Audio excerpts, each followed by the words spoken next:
ई कहाँ भर भर मुँह ले जाता रू? अरे जा तनी दवाई लिया हो, बड़ा दिक्कत बा हमरा। अच्छा एगो बात पूछ, खिसियाबू तरा नो? पूछ। मुँह बाटे सुखाई कहे शादी के बाद बड़ा कहत रहू कि रहबा। अरे कुछ बताइबू? मुँह बाटे सुखाई कहे शादी के बाद बड़ा कहत रहू कि रहबा। बोला कैसे मिलन भइल पता ना हो, पता ना हो, पता ना हो। छू के बनवल जातरा हो, पूरा देह बिगड़ल सब हतरा हो। तू तो छू के बनवल जातरा हो, पूरा देह बिगड़ल सब हतरा हो।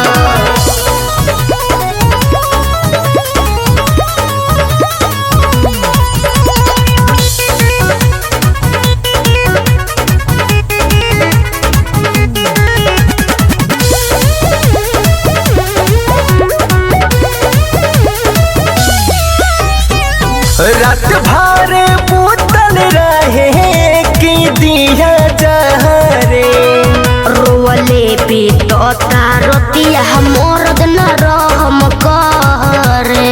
और सब हमारे जैसन थोड़े बा। हो रात भर बोतल रहे कि दिया जहरे, रोवले पे तो तारतिया मोरद न रहम करे। लग तोहरा के बा कोनो खतरा हो, खतरा हो, खतरा हो। तो छू के बनवल जातरा हो, पूरा देह बिगड़ल सब हतरा हो। तू तो छू के बनवल जातरा हो, पूरा देह बिगड़ल सब हतरा हो।